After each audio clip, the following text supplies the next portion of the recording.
Hello there. What happened to Conversation is Art? It won't click on. Our Hey, it's up song here, won't but it come won't on. play. That's life. Moving right along. Well, good evening, everybody. Good evening, everybody, and Happy New Year. We have been missing you all, and I hope you have been missing us too. So, Valerie, how, how are you? Ooh, I'm missing you. Oh, my God. Well, ladies and gentlemen, let me get this right out of the bag. She is a nurse by day, and we need to make her a nurse by night so she won't be trying to hit them notes like that anymore. How I about ain't fooling with you. that? But, ladies and gentlemen, we have a great show. I mean, a phenomenal show lined up for you tonight. We are going to be enlightened and entertained tonight. We have a guest that's very special to us and very historic guest tonight. Um, and in the thought processes of it being the Reverend Dr. Martin Luther King Jr.'s weekend, we wanted to bring the idea of it all to the forefront because we have a lot of young people out there doing some crazy stuff, killing themselves and killing others. And they have lost the very idea of what this is all about. And when I say this, I mean the spirit of living. And Dr. King said it best, you know, he wanted to make sure justice was for everybody. But what has happened is our kids have grown up to be knuckleheads, if you will, and they have no respect for themselves, their parents, or the law. But Dr. Martin Luther King was an advocate of justice. The American Baptist minister and activist was one of the most prominent leaders in the civil rights movement from 1955 until he was gunned down, assassinated in 1968. He was born in January 15th, 1929 to be exact, and he was assassinated on April 4th, 1968. We will celebrate his birth date nationally on Monday. On Monday. I think that is January the 17th of this year. So burn your porch lights, your back porch lights a little longer. Turn on your headlights in recognition of this great man that God gave us for a few years to walk this earth, to change the lives of many. And we owe him a great deal of respect. And our guest tonight, we owe her family a great deal of respect. So we need to push for this family to have a national holiday as well. So without further ado, ladies and gentlemen, we would like to introduce to some, present to others, our dear friend, Miss Lisa McNair. Come on up in here. Come on in. Hello, Hello. how are y'all Hello. doing? Hey there. How are you? Great. Doing Great. great. Good Good to to see see I'm you, y'all. so Lisa. excited. Yeah. Now let me show y'all a little bit about this lady here. She got a lot going on. So I'm gonna do a quick synopsis. I really like something you wrote. You said sharing my family's tragic history with others while encouraging them to strive towards peace, justice, and racial unity. If you all don't know what family she's connected to, you've definitely been under a rock for sure and disconnected from life a long time. Right. This is a McNair. Chris McNair was her dad, and of course, unfortunately, her sister Denise, and actually four other little girls. Four actually died in the bombing, and one survived. So Lisa wasn't even born. However, when something like that happens in your family, you come into the thick of it. and you got to navigate life with that. And so we thought how befitting none other than to have someone like her on with us coming up to MLK Day, because he died in a hate crime as well. And this is something you said, Lisa. You said before you were born, it impacted your life more than most realize. And I can attest to that because I've been reading your memoir, and I was like, I didn't think about that. We just kind of go through life. And you said, driven to find redemption in your sister's death, your parents worked tirelessly to build relationships and promote change across racial lines. And I found that powerful because most folks would have left Birmingham after Yep. such a tragic, horrific crime happened. So in 2022, you decide to share with us what I find to be some of the most intimate conversations with Denise. And dear Denise, letters to the sister I never knew. And it was recognized by NPR's Books We Love. So I just think that is awesome. That is awesome. And we're gonna be dropping all this in the chat for you to go buy this book, download it, buy it or download it. We just need you to purchase it because it is wonderfully written.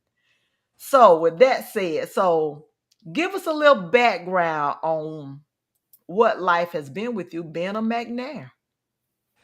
Oh wow.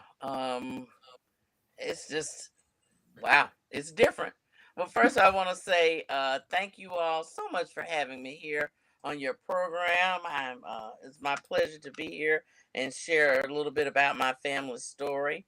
Um, all my life, having my sister be one of the people who was killed in the bombing of the 16th Street Baptist Church has just been part of my whole life. Um, it's my earliest memory, knowing that my sister was killed by white people just simply because of the color of her skin. So it's something that's I've carried the whole time, but we are still yet the McNairs a family. We're just human beings, just like everybody else, and we're just trying to navigate this world, working, going to school, um, uh, having family and friends, enjoying life, having deaths and things like that happen, but just trying to be good human beings and good Christians in this world. So, but still always being in the public eye. Um, that does bring about challenges at times. Well, I'm Lisa, sure. Lisa, let me ask this question. I'm going to get right to it. So we have a widespread audience, and this is being recorded. So I'm not very politically correct. I say what I want to say, probably because I'm a free man. But how do you truly feel about white folks in general? And how do you separate your feelings? Because I'm aware where you are in church now. Hmm. And I hope you are there to teach them a lesson. But how do you feel about our white brethren and sisters in light of what has transpired in your life that has impacted your family forever? Okay. Well, you know, my parents were not the type of people that taught us to hate. They taught us to love all people, Mm-hmm. black and white people. I remember asking my mom when I was little, should I hate white people? And she said, no, you should love everybody like Christ loves us. Mm-hmm. And so they did that and they mirrored that for us. But I think had we not had some really nice white people in our lives, that would have been even more difficult Mm-hmm. to do. But my dad didn't go to church with my mom at 16th Street.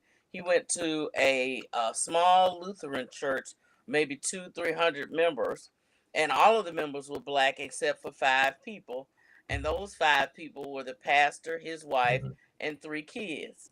They were white. So Mm-hmm. that gave us the wonderful opportunity to know that not all white people meant to harm us or kill us, but some of them could love us and want to be our friend. Mm-hmm. So I don't have any problem with white people. I do grieve over those white people who are still racist, who still say racist things, who refuse to even look inside themselves and see that there is white privilege that they don't even know, that some of them don't even know they have, and they have to acknowledge that, and what they do with that is so important. So those people who aren't ready to receive, they grieve me, especially if they say that they're Christians, because they should be the ones waving the banner front of the line more than anybody else. But Mm-hmm. there are a lot of good white people out there that know they screwed up, know their ancestors screwed up, know they even in the short time they've been on this earth have made some mistakes, but acknowledge that and are willing to make a difference and willing to try to go and take that out to the rest of the world. So we have to just keep praying for them, keep, telling our story, sharing our truth. For so long in my life, we were silent on our stories. We were silent, in spaces with white people because we didn't want to make them feel uncomfortable about what had happened. But I'm not uncomfortable making them feel uncomfortable anymore. Mm-hmm. And I think we need to share our story with them. Earlier last year, sometime around Christmas last year, yeah, in 2021, I was having a dinner with some friends of mine, and all black women. But most of us here in Birmingham have moved from the black side of town, and we live on the white side of town and have white neighbors and friends. And this girl was saying that she walked with this white woman every day, and they walked going to go walk and get exercise. And I was like, but did she tell your story? Do you talk about black issues? No, we never talk about that. I said, but now we're living amongst them. Our story is important, and we need to share that with them. We need to not hide who we are and the pain that our people have been through. Because I've also found out in the last couple of years, a lot of white people just don't know. That culture of silence that we had in the black community, white people had the same thing because they didn't want their kids to know what really happened. I've run into grown white people. I mean, I'm talking like grown, like 50, 60, 70-year white people that said they didn't know all these things happened. Some of them had no idea who Emmett Till was. I had a white woman retired, and she and her husband came to Civil Rights Institute on a tour with me. And one of the pictures you see when you go through the Civil Rights Institute is Frederick Douglass. She had never heard of him. She didn't know who he Right. was. So stuff that we all learned at home and at vacation Bible school and Right. at church, they didn't even hear. And it was a deliberate thing in the school system to keep that out, Right. but they weren't going to catch it anywhere else. But I think we need to keep the conversation going and have the dialogue, because black folks situation in America was egregious, but the only way Mm-hmm. for the real healing to take place is up for us to speak on it and share our story and share what went wrong so that we do not repeat history. Right. Right. Well, Lisa, let me read this little excerpt from the book, Well, and you thank you for talking that. about Thank you for that. white people. Okay, you said, of course, after we thought we had overcome and white people had really accepted us, your parents enrolled you in the predominantly white private elementary school, which was the Advent, which still exists in Hmm. Birmingham. And this afforded you the opportunity to socialize with white students in a way that had not been possible for African American children of earlier generations. Now, in a synopsis, what I'm going to share is that she had a wonderful experience, which was shocking to me. And I said, maybe perhaps then there were truly believers at Advent, because what you describe is not, if you just had to just not put that in the book, I would have been like, no way. But surprisingly, and thank God, you had a wonderful experience, which Hmm. led to you having some other issues that you talk about later Yeah. on in the book. So, if you can remember the first day you showed up there, if you can, what was it like? And what were Uh, you feeling, you and your sister? She might not, how old was she when you went? she was just 3, so Okay, she she was three, probably so she didn't wasn't know. count. Okay. She just was going to kindergarten, so you know, everybody love everybody in kindergarten. So, Uh-huh. um, I remember when mom and daddy told me that we were going to that school. My first thought was I had a bully at my other school, my predominantly black public school. And so my first thought was, oh, good, I don't have to go back and avoid her in next year. So I was like, yay. And then I remembered that I didn't see any black people the day we had gone to that school to Advent to take the test to see if we get in. And then I also thought about it that that school was like a 30 minutes, half hour away from my house, and my parents had to drive me. And then with the school I went to, the public school I went to, I could literally walk home from school if the bus broke down or something bad happened, and run across neighbors along the way. And so I began to get really scared, like, oh hell, mom and daddy trying to kill me. Send me over here with these white people and this far away from home. Have they lost their mind? That was my first thought when they told me they've gone crazy. They've lost their mind. But they kept assuring us that everything was gonna be great. It's gonna be wonderful. They had found out that there was gonna be one other black girl in my class. It was my first class was 21 people, and all just two of us were black. So my first day, I was very apprehensive. I was scared. I was nervous, but I had prayed and I asked God to help me. But I also said, I remember poor Denise got killed in that bombing before I was born, and she didn't have a chance. And I said, but now if any one of them try to take me out, I am gonna take them out with me. They going with me because I I'm thought that not was going out funny. You like that. So Oh, I was on my how old best were you? behavior. How old were you Uh, when you started school? 7 or 8. Okay. 7 or 8. Right. wait a minute. Hey, Lisa, you can't leave that right there. Actually, what she said, y'all, was that if I fight, Mama gonna whoop my behind. But she was like, I'm ready to take that L. I'm ready Yeah, to take I'll which, take it. which that was one of the things that had me laughing. Now, and of course, we would have to interview you 8 hours to get to the grid of this book. But I want to read this because fast forwarding, we're gonna move you through Advent. Then you moved on to Asper, which was not what you thought. Then you ended up at What? Midfield, which Asper, Alabama Oh, School of Fine yeah, Art. yeah. And then you moved on to Midfield where you Mhm. met some folks that had literally mindset that murdered your sister and the other three that bombed the church. You Yeah. said here though, throughout my childhood and teen years, I found myself far more comfortable with white folks and white culture than with black folks. So tell us how that came to be. Was it just going to Advent or some other things that played into that? Well, you have to look at all the pieces of the puzzle. So we went to Advent, and Advent was 25, 30 minutes from home. So you're at school. School is a big part of your life when you're a child, and you're there all day. And Advent was predominantly white. And so there were all those cultural things that were black, that were white, and no cultural appropriations of blackness. If I did write a paper about somebody famous, I was probably the only one in the class that ever did a paper on somebody who was black.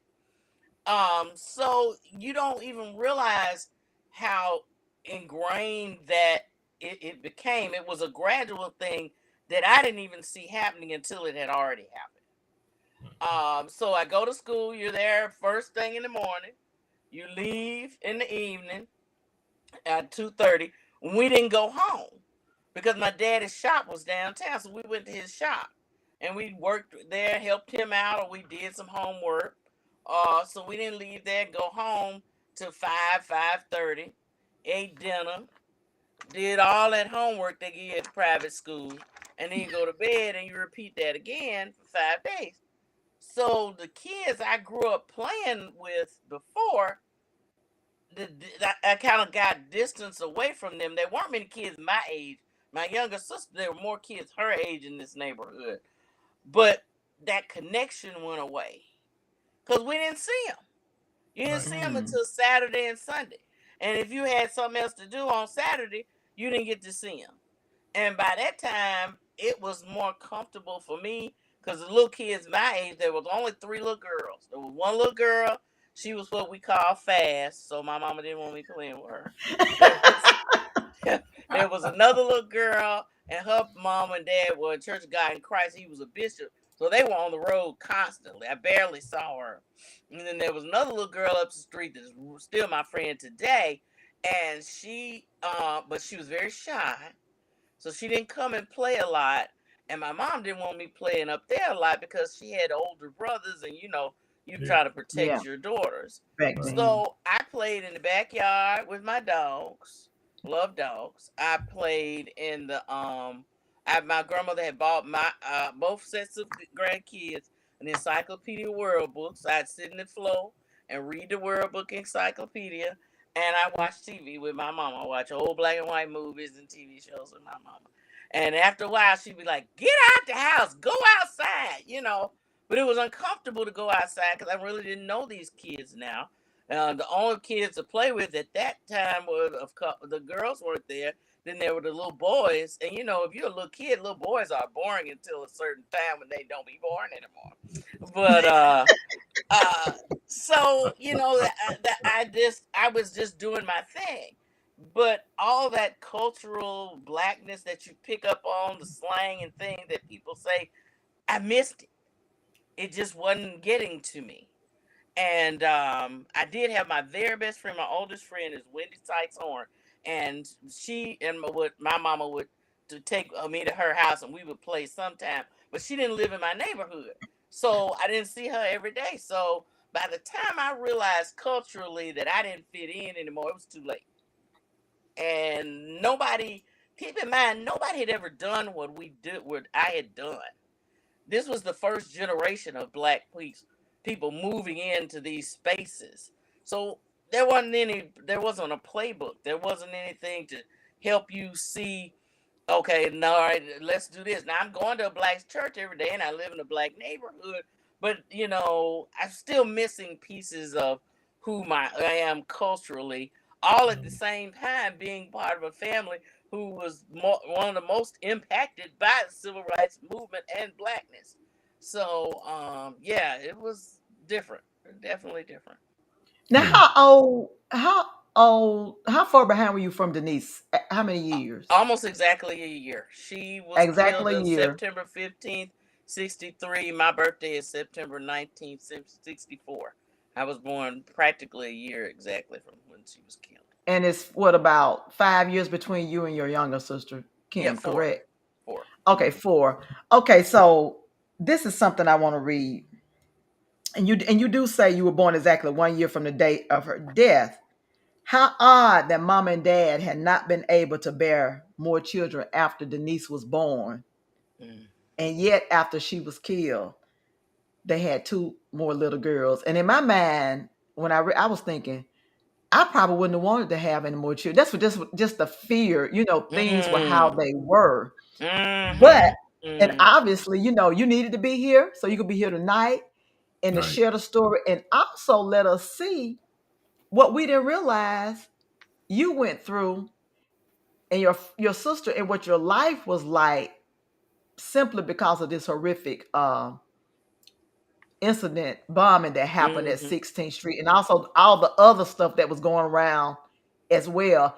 I think the egregiousness Mm-hmm. of it that made the world stand still was simply because it was little children versus Right. had some Right. adults Very been much down. so. If had adults been in that bathroom, it just would have been 4 or 5 black people just gone, and we probably just kept going business as usual. So with Mm-hmm. that, Denise death, and we know how the culture is now.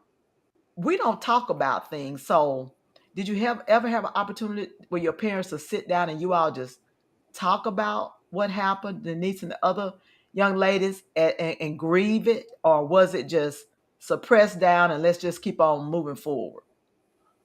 Mm, it was a lot of things. Early on, I do remember my mom would go to the cemetery a lot, and she would take us.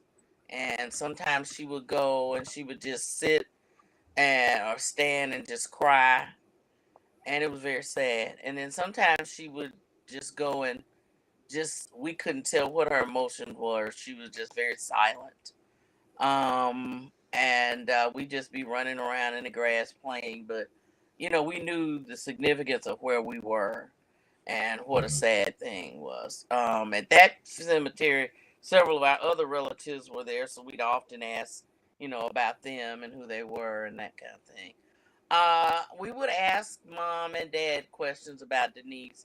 Not often, but I think as kids we understood how sad that was for them.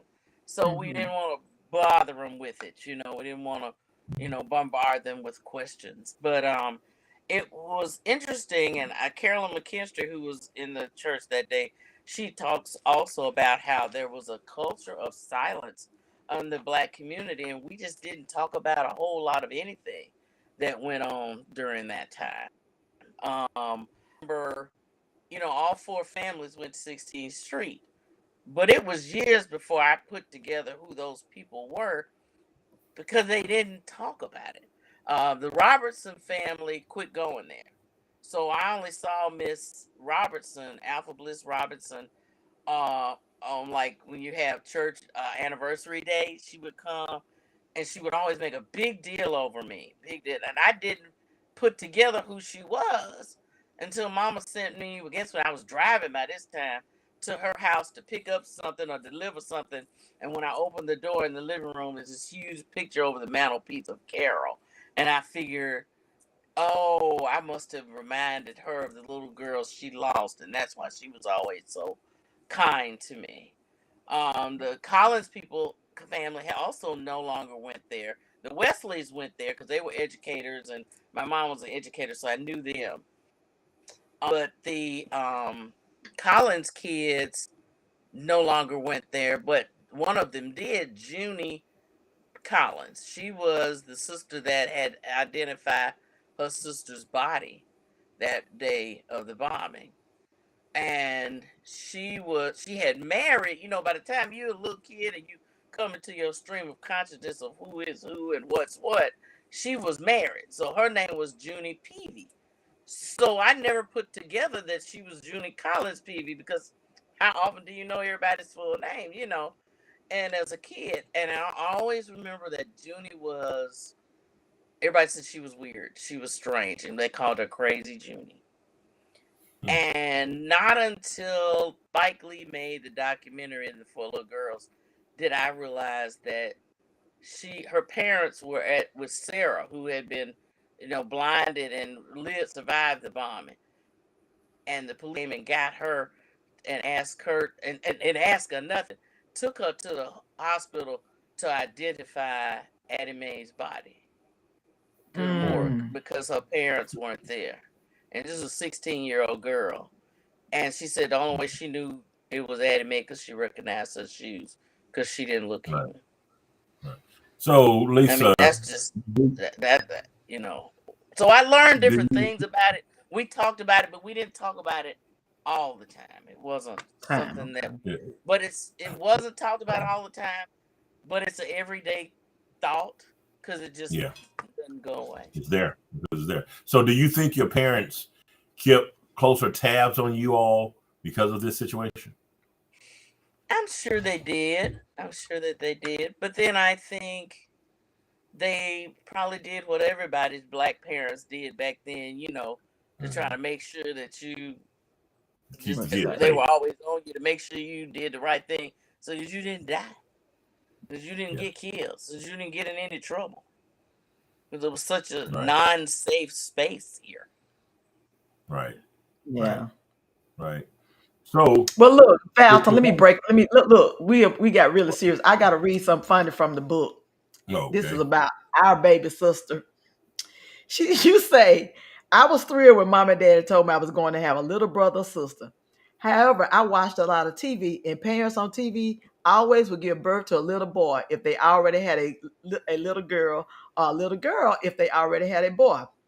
So when mama brought home a baby girl, for the longest time, I thought that there must have been a mistake. Surely they needed to go back and get the little boy. I thought that was hilarious. You were like, wait a minute. What? Y'all got the wrong baby. Yeah. But it just goes so it's amazing. I kept thinking, well, I know they're going to go back can't get the little brother because I'm supposed to be a little brother, not a little sister. Yeah. Well, So were you and Kim close growing up? We were close. We were kind of close. We were 4 years apart, so that's a good right. span. A good Hmm. span. Oh, look, honey, I got a 13, 14, and an 18-year span with my Wow. siblings. Wow. So nobody was expecting me to show up, a girl or a boy. So I Oh was my definitely goodness. a shock. Yeah. My brother, yeah, I was definitely a shock. So, Yeah, my goodness. so you go on and you share going to Alabama School of Fine Arts, ASFA. So everybody, now ASFA is the place, and I'm sure back then it was the place. What about Yeah. ASFA didn't work for you? I still can't really put my finger on it. I think first of all, it was the first year I after graduating from Advent. So Okay. Advent, I was there 7 years, from second grade to you graduated in the eighth grade. So that transition part was hard. You've done the same thing, been with the same group of people for the most part Hmm. for 7 years, and now you're at a different school and you don't know everybody, and the routine is different, the homework is different. It was just a lot of transition. And then Alabama School of Fine Arts is not like any other school. You go to class, you know till 3 o'clock, and then you stay till 5 or 5:30 and work on your discipline, Hmm. whatever artistic talent that you have. And so right then it was very different. So it just didn't flow like the other school, and I think that's what it was. And I think kids being so different and artsy and artistic were very different than the kids I was used to being around. It just wasn't a good fit for me. It's a great school, but just wasn't a good fit for me. Hmm. Now I want to bring something very interesting, which, like I said, this book was just y'all got to get this book. I mean, it's so many surprises in it. You talked about some, we hear about it, but I never thought about it. Survivor's guilt. Lynn, your cousin, Hmm. did not manage, did not navigate this well. Maybe know what she had the support you were fortunate to have, or what. So let's talk a little bit about Lynn, because what happened, she ended up dying. Hmm. So, and her and Denise were really good. Well, like, I call them sister cousins. I have some cousins, I call them Yeah, sister cousins. They're yeah, really my yeah. sisters. So let's talk about that, because, and I'll let you share why she wasn't at church that Sunday. Yeah. So my mom and her sisters, just one sister, so it was just two of them. And my mom had a little girl, and my auntie had a little girl. And Lynn was our first cousin. And so Denise and Lynn went everywhere together. I mean, I could just see them. We have lots of pictures because my dad was a professional photographer. There are pictures of them everywhere, and dressed up, cute, bland. The joy of a woman is most of the time you want a little girl. You can dress her up. And then your sister has a little girl too. So, they just probably went crazy, taking them places and doing stuff with them. And so Lynn and Denise went everywhere together. Denise was a few years old, a couple years older than Lynn. But that day, my aunt had recently had a newborn baby, and he was sick. So they didn't go to church. And by them not going to church, probably saved Lynn's life, because she would have probably been in that bathroom with Denise as well. And but what happened afterwards is, like, people don't know. People put things in the perspective of today, but when the bombing happened on Sunday, Monday morning, everybody went back to work, went back to Mm, school. There were no counselors, there was no therapist. Nobody Wow. ever talked to Lynn about what she felt and how she dealt with what happened to Denise that day. And so I felt like she had survivor's guilt, or at least the trauma of losing your trauma. best friend, and Yeah. but never talking about it and never dealing with it. Was just, I think it caused her to have some psychological problems, that she comforted herself in drinking and eventually doing drugs. And she was never a whole person. You Mm. know, Yeah, man. she was always struggling to get a job, to keep a job, to find a place to stay. It was just always something. And I remember when I was a little kid, you know, finding out about Denise and that kind of thing. And then I found out they were so close, and I was like, oh, I'm gonna ask Lynn. Lynn will tell me everything I want to know about Denise. She'll tell me everything. And I never could get her to tell me anything about Denise. She would never talk about it. And what Mm. was interesting about that is she didn't talk about it, but she didn't like go on now, leave me alone, I won't talk about it. She was so smart and clever in that she would always change the subject. And it was a while before I realized, okay, I've been blown off. I've been blown off for years and she never talked about this. And then I realized that, oh, she can't talk about this. It's something wrong and she can't talk about this. So And it since was we're talking very about smart. the girls, open up that Jack, open up your shirt so folks can see. Okay. Okay. Look, you all, this is a beautiful shirt and a commemorative shirt. So I'm going to drop that in the website. It's on a website called www.thewonderofwomen.org, and it is the African American owned, correct? Um, Yes. Yes.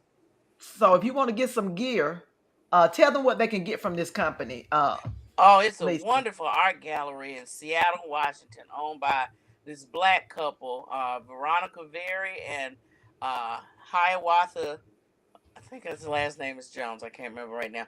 But it's on the website, wow.org.com. And for the Wonder of Women, the Wow Gallery. I think it's wowgallery.com. Anyway, great place. And the husband has done signature pieces on famous black women. Michelle Obama, Oprah Winfrey, and then they did this shirt of the girls. And it's just wonderful. But I think you can order stuff online. But if anybody is in Seattle, they should go. It's a wonderful gallery. It's first class. It's top notch. It's not janky at all. It is in a mall where uh like Fifth Plaza. What's one of them expensive places in Tiffany? There's a Tiffany Okay. store in that mall where they are, where this gallery is. Now you know Tiffany ain't gonna just put their stuff in nothing nowhere. And it's downtown in Seattle, Washington. But they did this shirt of the four girls, and when I was there a year and a half ago speaking, they gave me one of the shirts, and it's great. Yeah. Now, what I found was sad and funny in the book too was the church thing, because your mom still remained at 16th Street and your dad was at his church, so it was kind of like y'all were torn between who to go with each Sunday. And your dad, I'm not trying to stereotype males, however, he would No, get a little no. salty. He would get a little salty with y'all. Yeah, he been a little salty. He feels some kind of way. So did y'all alternate this Sunday, that Sunday? You went predominantly to 16th Street. We alternated for a little bit, but after a while, we ended up just going to 16th Street because I remember being baptized there around the time I was 7, and everybody went there. I mean, my mama went there, my grandma went there, my auntie went there, my auntie's little boy, my cousin Nedrick went there. You know, we had all these friends, and we were in the choir, and it was just a different vibe than Daddy's church. Daddy's church was very much like going to Catholic church. So it was very Mm-hmm. quiet. It was very, very kind of boring. The music was not bad. They did have a pretty decent choir. But it wasn't like Mama's choir at 16th Street. Mama's choir, they had the children's choir, the gospel choir, and the senior choir. So it just was more varied, more African American at 16th Street than at St. Paul. And then sometimes Daddy wouldn't go, so then if he ain't going, well, I'm definitely gonna go to church with Mama. He gave me a choice right there. And so sometimes I would still try to go, but after a while I think he just gave up and he just quit going off together because when nobody go Okay, with him. now, Lisa, you gotta tell them the real. Now, the one thing you liked about your daddy's church. Now, what was? I laughed when you put this in the book. Although you didn't say this or you liked it, it was just a difference. On the first Sunday, what was it? What they Oh, served? Daddy's church had communion all the time. The They real didn't They just wine. have served communion what? on first Sunday. They had communion every Sunday. There's some shot of some Cabernet And they served Sauvignon. some real wine. And they serve real wine. They ain't serve grape juice. They said real wine at Daddy's church. Look, let me share this with you all. One of my, I call her my sister friend. She's Lutheran, and we were in the military, so you go to basic training, and this is what we found out: people that did not go to church, because Sundays, if you went to church, you could have some freedom. So people that didn't go to church started going to church in basic training, right? We would rotate. They even had non-denominations back in 1984. So this particular Sunday, we went with her to Lutheran church. We know they having communion. We like, we gonna take communion. We get up, we go kneel. And me and my friend Tyra and my other friend Renee, she may be out here. We're kneeling, they give the communion. Now we weren't doing that what is it, community communion. We took what we thought was grape juice. Me and Tyra almost asphyxiated at the altar, and Renee was rolling on the floor because she knew it was real. I mean, we almost about to cold at the altar because we were not expecting The real wine. alcohol. That And she wine laughed, ain't we gonna do laugh nothing to about you. that today. She said that's her biggest kick when people visit church with her, not to tell them. Yeah, the real wine. That's So that is.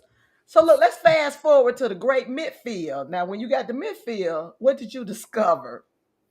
Racism was alive and well, and was located at Midfield High School in 1980. Yeah, it And it's was. still rearing its head even at Pizzitz Middle Yeah. School. You heard what happened out there this week, right? No, Yes. Yeah. So there's a little boy who's in school out there, and his mother made Yeah, a comment Vestavia. on, over in Pizzitz Middle School, and or Pizzitz School, elementary school. But nevertheless, he came home and she said he was withdrawn. So she was asking him what's going on, and he said, "Well, the people over there call me monkey and the N word." So she pulled her kid out of there this week in January. So so it's alive and well, because if these kids are doing it in 2023, they must be getting it from somewhere. Hello. It's not in a vacuum. It didn't just come out the sky. Right. So we used to have a saying, when you come over to the house after church for dinner, don't sit there and have roast pasta. You don't talk about things in front of kids, even if it is the way you feel, because they will take that and then they will repeat what they've heard from that dinner table or that car ride home. I don't play with racists. I call them what they are, and if they want to knuck, we can go knuckle buck. I ain't trying to fight nobody. I'm too old for that crap. But the fact of the matter is, we got things in place that can handle that type of behavior. And so I haven't had that challenge, and I'm thankful. But tell us more about your experience in midfield, and now they have a black mayor. Yeah. Well, they ain't have no black mayor then. Right. Right. And what I found out later in life was I must have been some of the first students, the first years when midfield was integrated. And evidently they had just begun busing black kids from Brighton in there. I think they closed Brighton High School and bust the black kids there, because my good friend Octavia had started going to midfield the year I didn't get there till 10th grade, and she started going there with her older brother and sister, who were twins, and they were in the class ahead of us, and they had gone to Brighton but had to be moved to midfield. So a lot of the black kids were not happy about that because they had to leave their school. And I'll never forget the first day I was there. One of the kids was showing me around and telling me everything. And then by near the end of the day, one of the kids said, "Oh yeah, and we have Clan here, and if you ask them, they will show you their membership card." And what's interesting Mm. about that, and I guess a funny side note, when I left Advent, graduated from Advent, my daddy was really hell bent on all of us getting a great education, and he really wanted us to have the best of the best. And what he probably couldn't get as a black man when he was a kid. So Advent was like one of the cream of the crop private schools. And so naturally, he would want us to go to high school and the cream of the crop high school. And Altamont was the cream of the crop high school here. You had to take a test to see if you passed to get in. I passed to get in. I had a full ride scholarship. But had I gone to Altamont, I would have only been the third black student in the whole entire school. Not in my class, not in my grade, but there was only going to be three of us in the whole school. And at that point, I'm 14 years old. I want to date. I want to go out. I want to be asked to the prom. And at that point, 1979, no little white boy was going to ask you out. It was not going to take you to the prom. We're not going to bring you around anyway. So the chances of having that social aspect of high school was never ever going to happen. Sadly, it didn't happen at Midfield either. But anyway, that's another story. So, Wait a minute, Lisa. I got to bring up something you said earlier. So now you're at the point where boys matter. yeah, they do. Oh man. So yeah. So anyway, then I left mid. Then I went to add. What I didn't go to Altamont.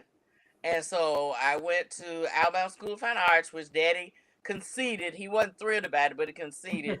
Then when I woke up that morning, the day I went to Midfield, he was like, told him I couldn't go to Alabama School of Fine Arts anymore. He just was done with me. So the day I found out there was Klan there, I wanted to say, can we have one more chance and go to one more school? Because I don't think this gonna work either. Because I really wanted to go to Ramsey or John Carroll, but he had a funny thing about Catholic school. I don't know what that was about, and he just was done with me because I didn't go where he wanted me to go. So by the time I got to Midfield, I was just stuck. I had to stay there because I didn't have another choice, and I had to roll with all of that craziness over there, and that's what I did. But Do you ever rolling see with any of it. those people that you went to high school with over in Midfield? Constantly. And the thing that I have found interesting, particularly since the book came out and in this last year, how they have messaged me on Facebook and said that me being in their class meant something to them.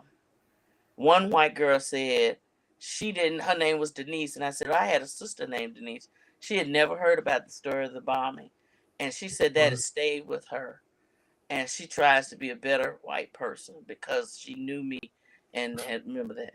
I don't even remember telling her all of that. A better white person, not just a better person. A better person, a better person. I added the white, yeah. but be a better person. And I follow stuff she says on her Facebook page, and it is cool. She's trying to do the right thing, and so many other friends have been trying to do the right thing. And now one guy, he messaged me yesterday. He read my book, and he just finished it, and he's like, I had no idea you went through all that. Oh my God, I didn't know any of that. And then I've had people who come up to me. They're like, we didn't know your sister was killed in the bombing, because we didn't go around telling people that. People who knew us would tell other people, oh, you know who that's Lisa, but we didn't. If we don't bring it up. And so I've had tons of people say, I had no idea that's who you were. I had no idea that was your sister. Oh boy, that's so sad. I feel bad.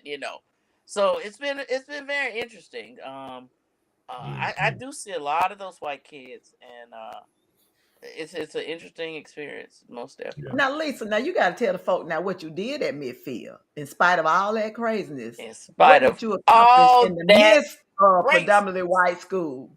I became the student body president of the whole school for my senior year. And couldn't get that Black History program though, could you? No, would not let me have a Black History Month program. Really? Even though they told me I was in charge of the assemblies for that year and finding speakers and finding programs to have, but that was a program they wasn't gonna let me have. Wow. Yeah. Wow. Is that principal still living? I don't know. He's probably dead because he was old as Methuselah then. Oh, okay. But Okay. yeah. Well, I was you just know, curious. now Midfield is like what, like 90% African American. Yeah, with African American principal and vice principal. Yeah. Everything. Yeah. Yeah, Beth, I'm gonna read something else from the book, and I can relate to this. I had an incident that happened during the holidays, and the way I handled it, my daughter ended up telling me, "Mama, you just got too much Jesus now, cause no, this ain't my mama." So I said, "Well, that's part of growing. When you say you're a Christian, you're supposed to be more Christ-like." And this is something your mom shared with you about not hating white people in their evilness, was that we have to love all people like Christ loves us. Everyone has a duty to love, and we must take each person individually and love them for who they are. And that's Bible. I mean, you're supposed to love your Oh yeah. enemies, and that's a hard pill to swallow. And I thank God now these days I get it more right than wrong. But going back to what you talked about, they said they didn't know. But yet the new, I'm gonna just gonna call it, I'm like Belton, I say what I say, I'm called the new modern age clan that is kicking against CRT. I said it don't even have to be called CRT. The truth about history is what needs to be told. And of course, we know that fear is because the world is becoming more brown and black, and in a That's right. minute, white That's the right. white race won't be the majority. And Mm-hmm. that's a fear of losing that power, prestige, and everything. Mm-hmm. But going to what Valton said in the opening, we got to get ourselves together from the internalized oppression. A good example is, like you said, Lynn didn't have a way to deal with that. And I know the kids are acting a fool, but I always tell Valton this: who raised them? Mm. I don't think we did well in a lot of instances. Did black folks teach our history like they should have? Yeah. We dropped the Honestly, ball somewhere along the yeah, line. We sharing the really story have. like we should have, because I Mm-hmm. think the goal became to give kids so much and not let them even relate to the terrible things that we went to, and it's come back in a way to hunt us. I mean, you look at it, and of course, white flight, as they call it, Mm-hmm. when to me, when black people started being educated and actually was able to be a viable person economically, because we've always been awesome, great people. Mm-hmm. They took their monies and created where I live now. I live in Hoover. And I didn't Mm-hmm. come to Hoover because I want to be white folks. I came because I fell out with the Birmingham school system and didn't Yeah. want to fight by books for my child. Right. Uh, Right. but however, with my 57-year-old self, I was 30 somewhere. I came in here. I should have stayed and fought. That, and it's not a regret because I did what I did. However, we've got to stop running. And if that means running for office and moving people out, they're not doing their job, rather than letting them stay there and just grow on the vine. And Mm-hmm. next thing you know, you got a big old oak tree. You can move them with a bomb almost now because, Mm-hmm. people got familiar with them. Mm-hmm. So with that being said, everything you went through with Midfield and coming into your own self, let's tell the people where you go to church now and tell us how that came to be. Okay. I go to Dawson Memorial Baptist Church, which What? is he's so serious. Yep, Val just have to that's the usual response. Uh and I've been there since '03. And yeah, that's a what? Yeah, because I didn't see that coming at all. But it has been a good experience. They have been very kind and supportive of me and everything I've done, and my family when my parents were ill, when they were sick, and It's a very kind and loving space. Do I get looks from white people sometimes? Like, why you here? Yeah, I get that. I'm not gonna fake like nobody said it, but you be walking down the hall and say good morning. They look at you like, What's you so know, good like about it? where you come from? And but for the most part, people have been very welcoming. What's really interesting is, I think God has me there for a reason, to be the person that they can open up and ask questions about, that they can, be vulnerable with. My mom was a racist and I don't want to be one. Or my granddaddy or my daddy was, they used to say the N word, or, we had a maid housekeeper and my dad never treated her. They come to me and they share, and then they ask me, how should I think about such and such a thing? I don't know about this. I mean, so to be able to be there, to be a voice for our people is a gift. And as long as God wants me there, and as long as I can be of service to Him in that space, I will do that. Okay. All right. And that's what matters. I've been to Dawson, and you'd be amazed. It's more black people probably attended than most people Oh, that realize. was My the part. It neighbors. was funny when I posted and texted my friends that day I joined. The first thing everybody said, "What? You doing Dawson Baby Church? Oh my God, I can't believe it." And then by the end of the conversation, like, oh yeah, my children go there for daycare. Oh yeah, my sons are been in the basketball league. Oh yeah, I work out in the gym. And it's like, Yeah. oh, I used to go on Bible studies on Mom's Bible study on Tuesday morning every month. And I'm thinking, yeah, I was up in here longer and deeper than I was. And now y'all want And to ask my me neighbors why used to I invite me. They're joined both deceased, but I used to it. go with them. They were members and come to y'all beautiful Christmas concert. I'm Oh assuming they yeah. still do that. Oh, Beautiful. it's beautiful. It's Mhm. wonderful. It's wonderful. So, Lisa, you've written this wonderful book. Thank you. I mean, you all read. I mean, this has become my nighttime read. And Thank you. I got it on Kindle. I'm gonna order the hard copy, but I needed to get it fast because I needed to start reading some. Because there's some things you just need the hard copy of it, okay? Because this is like a heirloom for real. So what's next? I know you're speaking and doing everything. You plan on writing another book, continuing. My publisher would like another book, and we talked about what the next book should be. They actually want a coffee table book Mhm. of my dad's historic civil rights pictures. So Okay. we're talking about that. But my mom died in January of last year, Okay. and that was very traumatic. And then subsequently, she used to be a member of this social club, and last year, three of her other uh, club members died as well, and I think it's only two of them left living. And those women, what, for years you've heard white people say black people are lazy and shiftless and all the crazy negative things they say about us. But that was not my reality with the black people I knew at all. And particularly these Mm. women in my mom's social club. So I need to get a lot of permission from a lot of people, their children.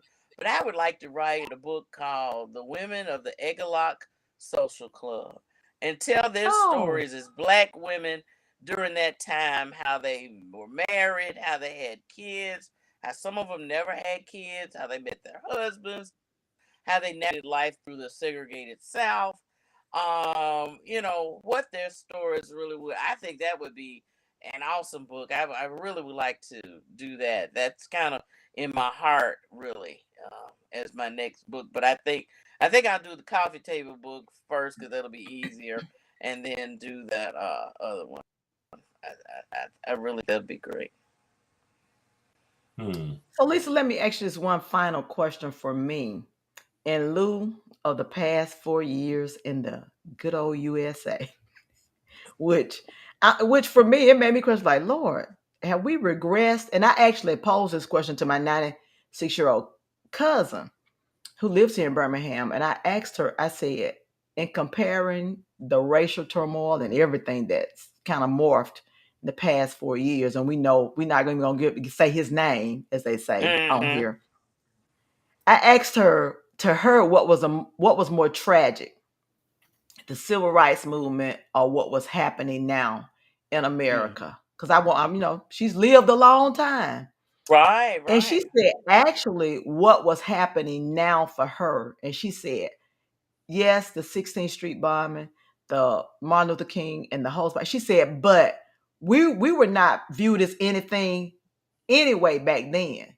We were trying to be seen as human and people. Mm-hmm. She said, now I've lived what I thought, okay, it ain't perfect and we still have Mm-hmm. racism, but I don't have to worry about seeing any more marches like for civil rights anymore. And sure enough, that happened. So to her, she said it was more tragic now because it just seems like all of that death that happened before was kind of like, so what? We don't care about that anymore. And also what Valton was talking about, we're kind of lost ourselves.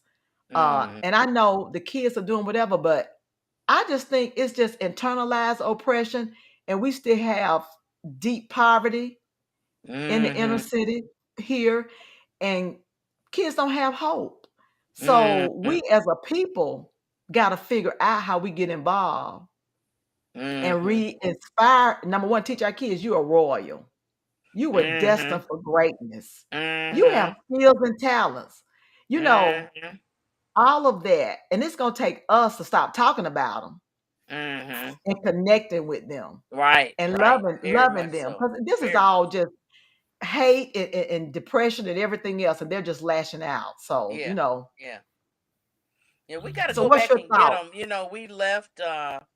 We left people behind. Those of us who were able to move forward and move to Hoover and 280, and you know, to have those role models in the neighborhoods with the kids every day.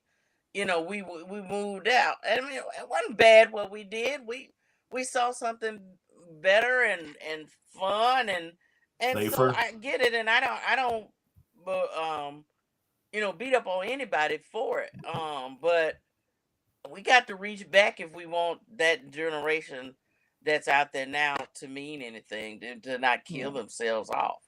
I tell people when I speak that, especially when we're talking about our young people, that the middle passage was where the slaves came over on the slave ship.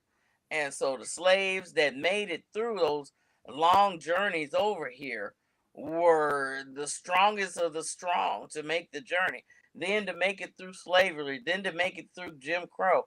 I Yeah. think we have to teach our kids our history and our lesson to let yeah, them know you are the strongest of the strong. You are the cream of the crop. All the weak has been weeded out already before you got here. You can make it. But because they don't know their history, they don't know how valuable and wonderful they really, really are.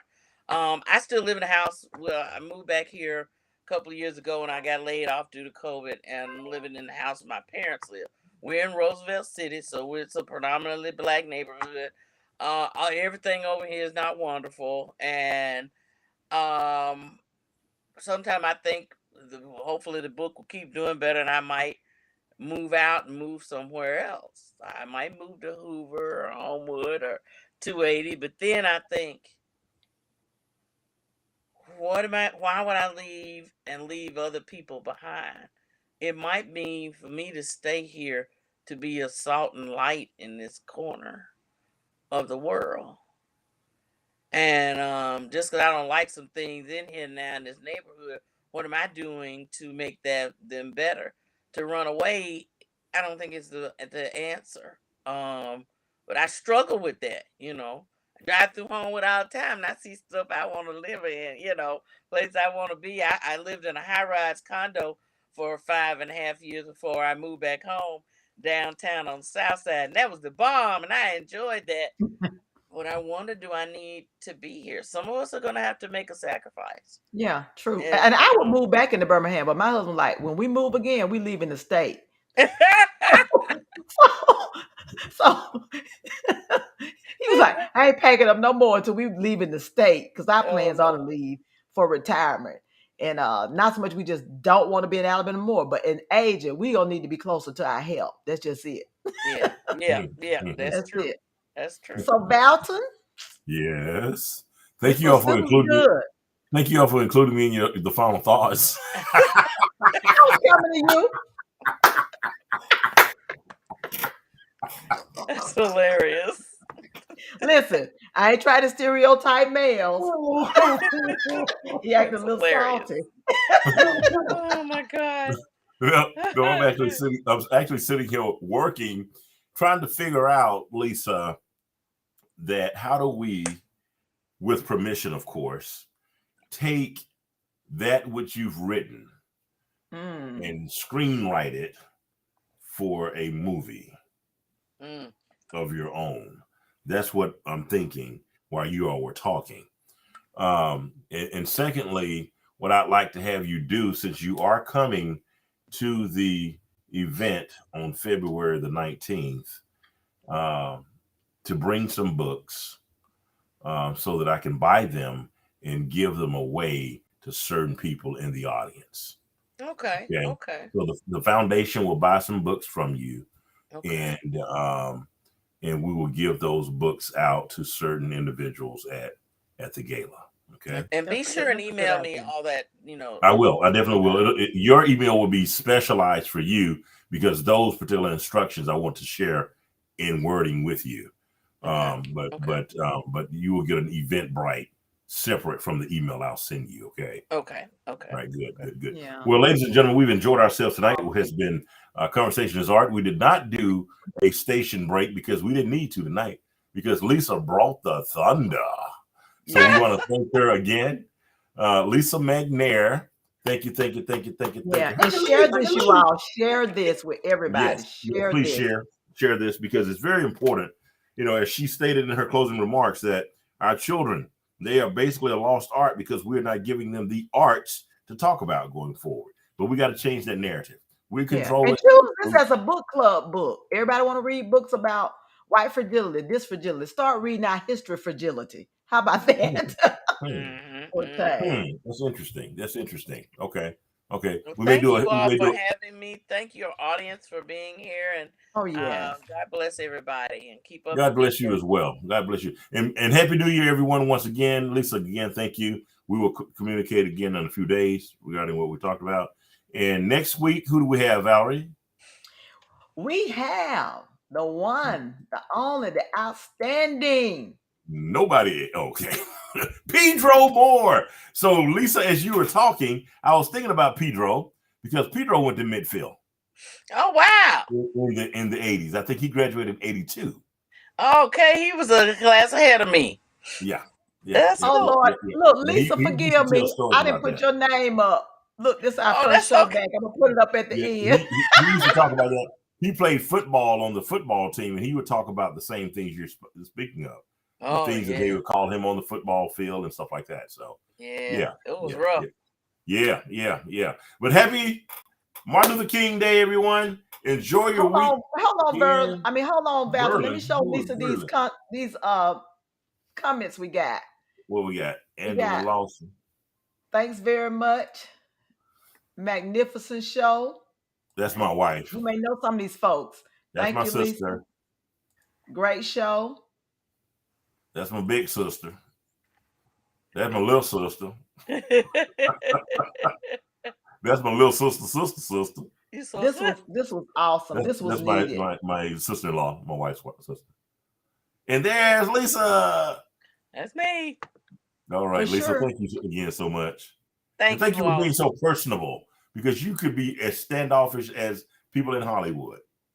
But you are very personable. Your family has always been loving. Always been loving. I used to talk to your dad all the time when he was a commissioner. Boy, what you want now? Yeah, you used to come by the studio, hang out, and talk to Dad all the time. Yep. But great family, great show. Love you guys. Till next week, we have Pedro Moore, this saxophonist. And he's a bad boy. So good night, folks. Valerie, good night. Good Lisa, night. good night. Good night, Pete.